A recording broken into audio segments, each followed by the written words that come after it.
Dear aspirants, welcome to TNS day night study. दोस्तों, आज के इस वीडियो लेक्चर के थ्रू हम लोग बायोलॉजी के 15 मोस्ट इंपॉर्टेंट क्वेश्चंस को वन बाय वन डिस्कस करने वाले हैं।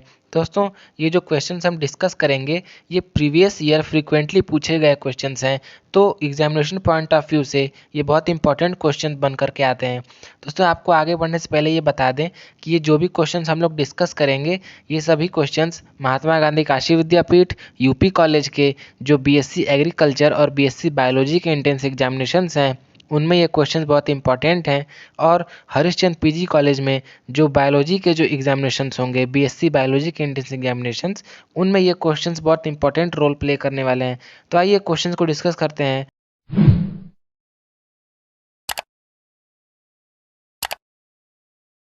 हमारा फर्स्ट क्वेश्चन है, इन इकोसिस्टम प्रोड्यूसर्स आर, मतलब पारिस्थितिक तंत्र में उत्पादक होते हैं।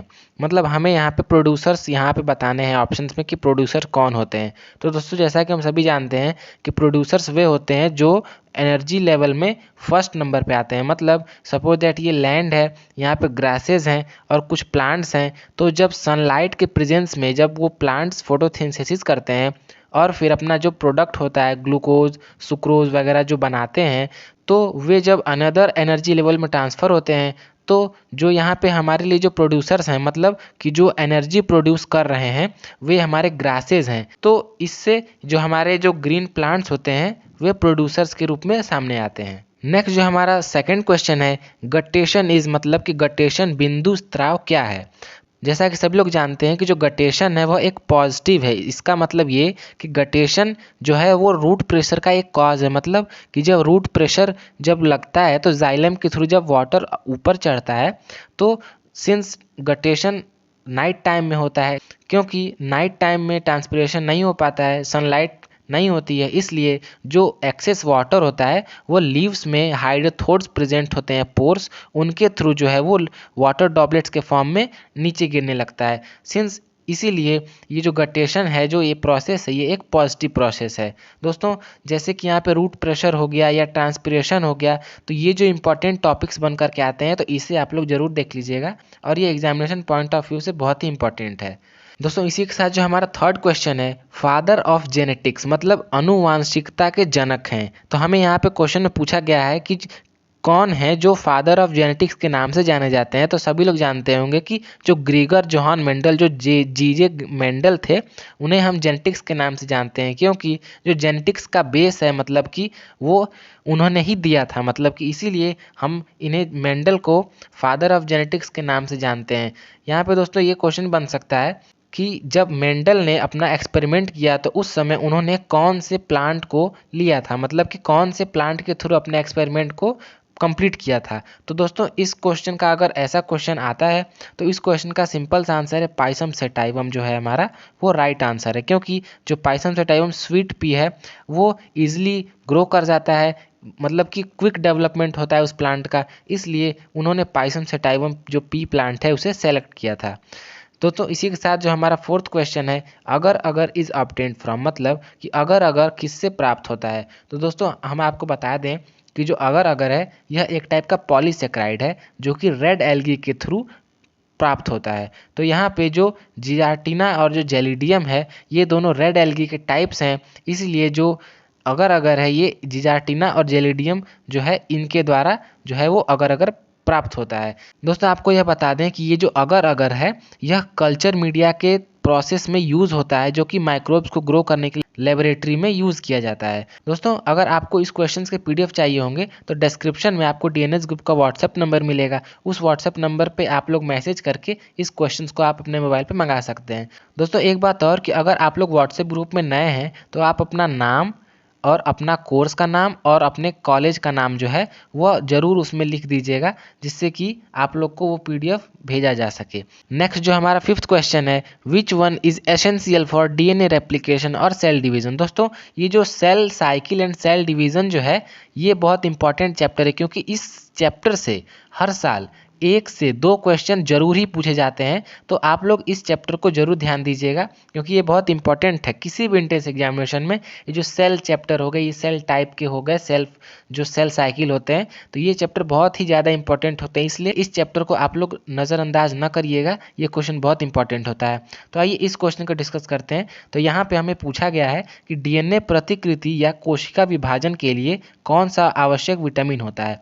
तो हमें यहाँ पे आवश्यक विटामिन बताना है, मतलब नेसेसरी जो विटामिन है जो कि रिस्पॉन्सिबल होता है डीएनए रेप्लिकेशन और सेल डिवीजन के लिए। तो हमारा जो इस क्वेश्चन का जो राइट ऑप्शन है सी, फोलिक एसिड, मतलब जो है हमारा वो राइट आंसर है, क्योंकि फोलिक एसिड को हम विटामिन B9 के नाम से जानते हैं, जिसे कि हम फोलेट भी कह सकते हैं। नेक्स्ट जो हमारा 6th क्वेश्चन है, इन mitosis duplication of chromosomes occur during, मतलब कि समसूत्री विभाजन में गुणसूत्रों का दोहराव होता है। इसका यह अर्थ हुआ कि माइटोसिस प्रोसेस के दौरान जो डुप्लीकेशन होता है क्रोमोसोम्स का, वह कौन से स्टेज में होता है। तो इस क्वेश्चन का राइट ऑप्शन है इंटरफेज। मतलब देखिए फ्रेंड्स, यहाँ पे जो सेल साइकिल और सेल डिवीजन से रिलेटेड एक और क्वेश्चन आ गया, इसीलिए मैंने बोला कि ये जो cell cycle and cell division है बहुत इंपॉर्टेंट चैप्टर है, इसलिए आप लोग इस चैप्टर को नज़रअंदाज न करिएगा। तो इस क्वेश्चन का जो राइट ऑप्शन है इंटरफेज, मतलब कि जो इंटरफेज स्टेज है माइटोसिस का, उस समय क्या होता है कि जो क्रोमोसोम्स होते हैं वो डुप्लीकेट होते हैं। मतलब कि माइटोसिस मतलब कि जो 2n है, ठीक है, तो यहाँ पे क्या होता है कि डुप्लीकेशन हो जाता है क्रोमोसोम्स का। दोस्तों आप लोग को बता दें कि ये हमारे बायोलॉजी के 15 मोस्ट इंपॉर्टेंट क्वेश्चंस की फर्स्ट सीरीज़ है। दोस्तों ऐसे ही और भी सीरीज़ हम लाते रहेंगे, इसीलिए मेक श्योर कि आप लोग चैनल को सब्सक्राइब कर लीजिए और बेल आइकन को दबा लीजिएगा, जिससे कि आने वाली हर वीडियो की नोटिफिकेशन आपको मिल जाएगी और आपकी प्रिपरेशन और अच्छे से हो पाएगी। तो नेक्स्ट जो हमारा 7th क्वेश्चन है, प्रोबायोटिक्स आर, मतलब कि प्रोबायोटिक्स क्या होते हैं। तो हमारे इस क्वेश्चन में ये पूछा गया है कि जो प्रोबायोटिक्स हैं वो किस टाइप के ऑर्गेनिजम्स हैं। तो यहाँ पे हम आपको बता दें कि 2 टर्म होते हैं, प्रोबायोटिक्स और एक होता है प्रीबायोटिक्स। तो यहाँ पे जो प्रीबायोटिक्स होता है, ये क्या होते हैं कि ये फूड सप्लीमेंट्स होते हैं उस बेनिफिशियल बैक्टीरिया के लिए जो आपके इंटेस्टाइनल ट्रैक्ट और जो डाइजेस्टिव ट्रैक्ट होते हैं उसमें जो बेनिफिशियल बैक्टीरिया ग्रो करते हैं, उनके लिए फूड सप्लीमेंट होता है। और यहाँ पे जो प्रोबायोटिक्स होते हैं, ये जो होते हैं वे ये लाइव माइक्रोब्स होते हैं। मतलब कि जो हम लोग कर्ड खाते हैं, जैसे कि जो हमारे लैक्टोबैसिलस होते हैं, तो वे क्या है, वो एक टाइप के प्रोबायोटिक्स हैं। और जो हम मतलब कि सपोज दैट अगर किसी को डिसेंट्री हो जाती है, किसी को इंटेस्टाइनल इन्फेक्शन हो जाता है, तो उस समय डॉक्टर्स क्या करते हैं कि प्रोबायोटिक्स एंड प्रीबायोटिक्स की गोलियां देते हैं, जिससे कि हमारा जो इरेगुलर बॉवल मूवमेंट है, जो डिसेंट्री की प्रॉब्लम है, वो क्योर हो जाए। क्योंकि जो प्रोबायोटिक्स होते हैं वो फॉरेन माइक्रो ऑर्गेनिजम्स को डिस्ट्रॉय कर देते हैं। तो इस क्वेश्चन के साथ जो हमारा राइट ऑप्शन है ए, लाइव माइक्रोबियल फूड, मतलब जीवित सूक्ष्म जीवी खाद्य पदार्थ जो है हमारा राइट ऑप्शन है। और दोस्तों ये जो प्रोबायोटिक्स है, अगर इसका सिंपल सा एग्जांपल पूछे तो प्रोबायोटिक्स का सबसे अच्छा एग्जांपल हमारा जो है वो कॉर्ड है, क्योंकि जो कॉर्ड हम खाते हैं लैक्टोबैसिलस जो जिसमें प्रेजेंट होता है, वे एक सबसे अच्छा प्रोबायोटिक्स का एग्जाम्पल है। नेक्स्ट हमारा 8th question, onion is modification of, मतलब कि जो प्याज है वह किसका संशोधन है। तो यहाँ पे जैसे कि हम देख सकते हैं जो प्याज होता है वह नीचे से बल्ब फॉर्म में होता है, मतलब कि जो उसका स्टेम होता है वह स्वेल हो जाता है और वह अपने अंदर फूड को स्टोर करके रखता है। तो यहाँ पे हम सीधे सीधे देख सकते हैं कि जो स्टेम है वह स्वेल कर गया, मतलब हमारा जो इसका राइट ऑप्शन है ए, तना जो है हमारा राइट ऑप्शन है। इसी तरह से जो जड़ें की जो मॉडिफिकेशन होती है, पत्तों की जो मॉडिफिकेशन होती है, और स्टेम में और भी टाइप के मॉडिफिकेशंस होते हैं, तो इन सभी मॉडिफिकेशंस को आप लोग जरूर देख लीजिएगा, क्योंकि ये जो मॉडिफिकेशंस जो होते हैं ये बहुत इंपॉर्टेंट होते हैं, इसीलिए आप लोग इस क्वेश्चन को भी नज़रअंदाज न करिएगा। नेक्स्ट जो हमारा 9th क्वेश्चन है, folding of inner membrane of mitochondria is, मतलब कि जो माइटोकॉन्ड्रिया की आंतरिक झिल्ली की जो तह होती है उसे क्या कहते हैं। मतलब कि सपोज दैट ये एक माइटोकॉन्ड्रिया है, तो उसके अंदर जो ये इस टाइप का जो इनफोल्डिंग होता है इसे क्या कहते हैं। सब सिंपल सा आंसर है, इसमें कोई भी डिटेल एक्सप्लेनेशन नहीं है। यहाँ पे जो क्रिस्टी, मतलब जो ए ऑप्शन है हमारा राइट ऑप्शन है। जब आप लोग देखिए यहाँ पे 3rd क्वेश्चन है, सेल एंड सेल साइकिल से जो है हमारा 3rd क्वेश्चन है, इसीलिए सेल साइकिल बहुत इंपॉर्टेंट चैप्टर है। नेक्स्ट हमारा जो 10th क्वेश्चन है, BT cotton is transgenic crop and is resistant to, मतलब बीटी कपास एक ट्रांसजेनिक फसल है और यह किसके लिए प्रतिरोधी है। तो यहाँ पे पूछा गया है कि जो बीटी कॉटन है वह एक टाइप का ट्रांसजेनिक प्लांट है जो कि जेनेटिकली मॉडिफाइड क्रॉप है और वह किसके लिए रेजिस्टेंट है। तो इस क्वेश्चन का सबसे सही आंसर है पेस्ट, मतलब कीड़े मकोड़े, क्योंकि जो बैसिलस thuringiensis होता है एक टाइप का बैक्टीरिया, उसके जीन को हम लोग क्या करते हैं कि कॉटन प्लांट के जीन के साथ क्रॉस करा देते हैं, जिससे कि हमारे पास एक नया कॉटन प्लांट बन करके आता है। और उस कॉटन प्लांट में क्या होता है कि एक क्रिस्टल इंसेक्टिसाइडल प्रोटीन सेक्रेट होता है, जिसे हम लोग क्राई प्रोटीन भी कहते हैं। तो जब कभी इंसेक्ट जब उस प्लांट को इन्फेक्ट करता है तो क्या होता है कि जो क्राई प्रोटीन है वह उस पेस्ट के गट में जा करके स्वेल कर जाता है, और उससे क्या होता है कि जो पेस्ट होता है उसे रेस्पिरेटरी डिजीज हो जाते हैं, जिससे कि वो जो पेस्ट है वो सर्वाइव नहीं कर पाता है। इसलिए जो इस क्वेश्चन का राइट ऑप्शन है सी, पेस्ट जो है कीड़े मकोड़े, सही आंसर है। नेक्स्ट जो हमारा 11th क्वेश्चन है, which of the following has equal stomata on both side of leaf, मतलब इनमें से किसमें रंध्र पत्ते के दोनों हिस्से पर पाया जाता है। मतलब कि जो लीफ होते हैं, तो यहाँ पे पूछा गया है कि लीफ के ऊपरी सतह और निचली सतह पर जो है कि इक्वल अमाउंट ऑफ स्टोमेटा इनमें से कौन से ऑप्शन में पाया जाता है। तो जैसा कि सभी लोग जानते होंगे कि जो मोनोकॉट्स होते हैं, मतलब कि जो शुगर केन फॉर एग्जांपल, यहाँ पे जो ऑप्शन ए है शुगर केन एक मोनोकॉट्स होता है, इसलिए जितने भी मोनोकॉट्स होते हैं उनमें जो स्टोमेटल डिस्ट्रीब्यूशन होता है वो इक्वल होता है on the upper side and lower side both. दोस्तों यहाँ पे कई टाइप के स्टोमेटल डिस्ट्रीब्यूशन होते हैं। फॉर एग्जांपल यहाँ पे जैसे फर्स्ट टाइप होता है एप्पल टाइप, देन जो हमारा नेक्स्ट टाइप होता है वो होता है पोटैटो टाइप, उसके बाद जो हमारा नेक्स्ट टाइप होता है ओट टाइप, नेक्स्ट फिर उसके बाद जो हमारा लास्ट होता है लिली टाइप।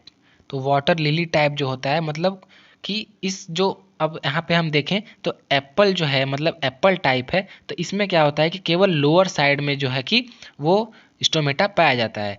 जो हमारा पोटैटो टाइप है इसमें क्या होता है कि जो लोअर साइड में ज़्यादा पाया जाता है, मतलब मोर जो होते हैं वो लोअर साइड में होते हैं, और जो कुछ मिनिमम पाए जाते हैं अपर साइड में। नेक्स्ट जो हमारा ओट है जो कि एक मोनोकॉट है, जैसा कि मैंने बताया मोनोकॉट्स में क्या होता है, मोनोकॉट्स में अपर साइड और लोअर साइड दोनों में स्टोमेटा का जो डिस्ट्रीब्यूशन है वो इक्वल होता है। तो यहाँ पे क्या होगा कि इक्वल होगा बोथ साइड में। फिर जो हमारा लिली टाइप है, तो जैसा कि आपने लिली वाटर लिली का जो प्लांट होगा देखा होगा पॉन्ड्स में, तो वहाँ पे क्या होता है कि जो निचली सतह होती है पत्ते की वो पानी में डूबी होती है, इसलिए जितने भी स्टोमेटा होते हैं वो सारे ऊपर में पाए जाते हैं। नेक्स्ट जो हमारा 12th क्वेश्चन है, number of amino acids involve in synthesis of protein, मतलब कि प्रोटीन में शामिल अमीनो एसिड की संख्या कितनी होती है। तो यहाँ पे सभी को पता होगा 21 जो हमारा करेक्ट ऑप्शन है, क्योंकि जो 21 अमीनो एसिड्स होते हैं इनमें जो 9 है वो एसेंशियल होते हैं और जो 12 होते हैं वो नॉन एसेंशियल होते हैं। तो जब ये 9 और 12 amino acids essential and non essential amino acids combine होते हैं तो यहाँ पे प्रोटीन का फॉर्मेशन कर देते हैं, सिंगल मॉलिक्यूल ऑफ प्रोटीन का। तो यहाँ पे हम इससे पता लगा सकते हैं कि जो 21 अमीनो एसिड्स होते हैं वे फॉर्म करते हैं एक सिंगल मॉलिक्यूल ऑफ प्रोटीन। दोस्तों यहाँ पे बता दें कि जितने भी एसेंशियल अमीनो एसिड्स और जो नॉन एसेंशियल अमीनो एसिड्स होते हैं उनके जो बेसिक नेम्स होते हैं उन्हें आप जरूर याद कर लीजिएगा। जैसे उनमें जो आते हैं acidic type of amino acid, basic type of amino acids, तो इस टाइप के जो अमीनो एसिड्स होते हैं उनके टाइप आप लोग इसे जरूर डिस्कस कर लीजिएगा, क्योंकि ये जो पॉइंट है, ये जो चैप्टर है, ये बहुत इंपॉर्टेंट चैप्टर बायोमॉलिक्यूल्स का हमारे सामने बन करके आता है, क्योंकि इस चैप्टर से भी जो फ्रिक्वेंटली क्वेश्चन पूछे जाते हैं एक क्वेश्चन तो आमतौर पे आता ही आता है, इसलिए ये चैप्टर बहुत इंपॉर्टेंट हो जाता है। दोस्तों अगर आपको इन क्वेश्चंस के पीडीएफ चाहिए होंगे तो आप डिस्क्रिप्शन में डीएनएस ग्रुप का व्हाट्सएप नंबर दिया हुआ है, आप वहाँ पर मैसेज करके आप इस क्वेश्चंस को अपने मोबाइल में मंगा सकते हैं। और दोस्तों एक बात और कि अगर आप लोग डीएनएस ग्रुप के व्हाट्सएप पे नए हैं तो आप अपना नाम, अपने कोर्स का नाम और जो अपने कॉलेज जिस कॉलेज के लिए आप एंट्रेंस एग्जामिनेशन के लिए प्रिपरेशन कर रहे हैं वो आप लोग जरूर मेंशन कर दीजिएगा।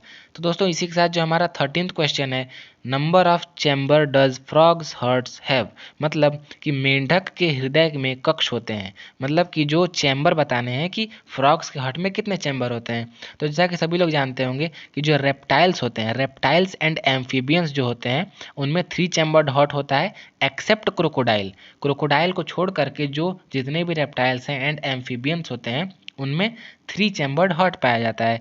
फिर जो हमारे फिशेज होते हैं तो फिशेज में क्या होता है कि 2 चैम्बर्ड हार्ट्स पाए जाते हैं, 1 ऑरिकल एंड 1 वेंट्रिकल। और जो रेप्टाइल्स होते हैं उसमें 2 ऑरिकल्स एंड 1 वेंट्रिकल्स। एंड जो हमारे मैमल्स होते हैं उन मैमल्स में 4 चैम्बर्ड हार्ट होता है, मतलब कि 2 ऑरिकल और 2 वेंट्रिकल्स पाए जाते हैं। तो इसी से जो हमारा जो फ्रॉग्स होते हैं वो रेप्टाइल्स मतलब कि एम्फीबियंस के कैटेगरी में आते हैं। इसलिए जो हमारा राइट ऑप्शन है बी, 3 मतलब 3 जो होते हैं चैम्बर होते हैं फ्रॉग्स के हार्ट में। नेक्स्ट जो हमारा 14th क्वेश्चन है, colour blindness is due to, मतलब कि कलर ब्लाइंडनेस किन के कारण होता है। तो कलर ब्लाइंडनेस जो है वो एक सेक्स लिंक्ड रेसेसिव डिजीज है। दोस्तों रेसेसिव कहने का ये अर्थ हुआ कि ये जो है ये केवल एक्स क्रोमोसोम्स पे प्रेजेंट होता है इसका जीन, इसलिए यह एक टाइप का रेसेसिव जीन होता है। दोस्तों यहाँ पे देखिए जेनेटिक्स से भी ये दूसरा या तीसरा क्वेश्चन हो सकता है, इसलिए जो जेनेटिक्स भी एक बहुत इंपॉर्टेंट चैप्टर है। तो जैसे जेनेटिक्स हो गए, मॉर्फोलॉजी हो गए, जो प्लांट एनाटॉमी है, मतलब ये जो चैप्टर्स हैं ये बहुत ही ज़्यादा इंपॉर्टेंट हो सकते हैं, इसलिए आप इन चैप्टर्स को स्किप ना करिएगा क्योंकि इन क्वेश्चन से फ्रिक्वेंटली क्वेश्चन पूछे जाते हैं। हम ऐसे ही और भी सीरीज कराएंगे तो आप लोगों को पता चल जाएगा कि कितने क्वेश्चन मतलब कि क्या क्वेश्चंस के टाइप होते हैं। तो इसीलिए आप लोग इस चैनल को सब्सक्राइब कर लीजिएगा और जिससे कि आपके कोई भी क्वेश्चंस ऐसे न छूट पाएंगे। नेक्स्ट जो हमारा 15th एंड लास्ट क्वेश्चन है, botanical name of people is, मतलब कि जो पीपल का वैज्ञानिक नाम है वह क्या है। तो हम जैसा कि सभी जानते हैं पीपल का जो वैज्ञानिक नाम है फाइकस रिलीजियोसा, सी ऑप्शन जो है वो करेक्ट है, क्योंकि जो मैंजीफेरा इंडिका है वह मैंगो का जो है वो साइंटिफिक नेम है। फाइकस बेंगलिनसिस जो है वह बरगद जिसे हम कहते हैं वह उसका साइंटिफिक नेम है। फाइकस कैरिका जो है यह फिग प्लांट का साइंटिफिक नेम है। और जो फाइकस रिलीजियोसा है यह जैसा कि सभी जानते हैं, जैसा कि हमने अभी बताया, पीपल प्लांट जो है उसका साइंटिफिक नेम है। दोस्तों यहाँ पे जो बोटेनिकल नेम्स होते हैं प्लांट्स के, जैसे फॉर एग्जांपल नीम हो गया, फिर तुलसी हो गया, अशोका प्लांट हो गया, तो ये सब जो प्लांट्स हैं इनके जो कॉमन प्लांट्स होते हैं तो इनके जो बोटेनिकल नेम्स होते हैं ये बहुत इंपॉर्टेंट हैं। इसलिए आप लोग इन जो कॉमन प्लांट्स हैं इनके बोटेनिकल नेम एक बार जरूर रिवीजन कर लीजिएगा। और इसी के साथ जो हमारा यहाँ पे इस सीरीज़ की जो आंसर की है यहाँ पे दी हुई है तो आप अपने आंसर्स को क्रॉस चेक कर लीजिएगा। और दोस्तों आप लोग बताइए कि आप लोगों ने कितने आंसर सही किए। दोस्तों और भी ऐसी ही सीरीज़ के लिए आप लोग इस चैनल को जरूर सब्सक्राइब कर लीजिएगा। तब तक के लिए बाय बाय, थैंक यू, जय हिंद।